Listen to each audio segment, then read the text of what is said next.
সূরা আল ফাতিহা। বিসমিল্লাহির রহমানির রহিম।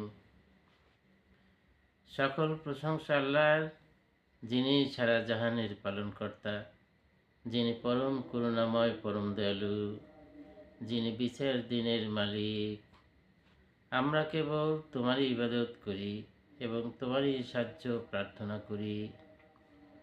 দেখাও আমাদের সরল সোজা পথ, সে লোকদের পথ যাদের তুমি অনুগ্রহ করেছ, তাদের পথ নয় যাদের উপর তোমার গজব পড়েছে, এবং তাদের পথ নয় যারা পথভ্রষ্ট হয়েছে।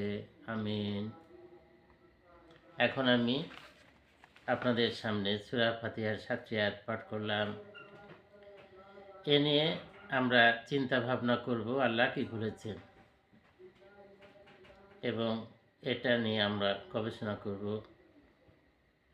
সকল প্রশংসা আল্লাহর, অর্থাৎ এই আসমান ও জমিনে যত প্রশংসা আছে সব কিছুই হবে আল্লাহর উদ্দেশ্যে, যিনি পরম করুণাময়, যিনি পরম দয়ালু, যিনি বিচার দিনের মালিক, সেই বিচার দিনের মালিকও তিনি। আর আমরা কেবল আল্লাহর ইবাদত করি, আল্লাহ ছাড়া কারো ইবাদত করি না।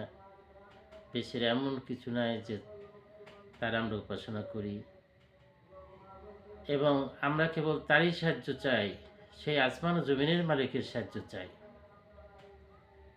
আর আল্লাহ আমাদেরকে সৎ পথ দেখাবেন। দেখাও আমাদের সরল সোজা পথ, lead us on the straight path, ইহদিনা সিরাতাল মুস্তাকিম।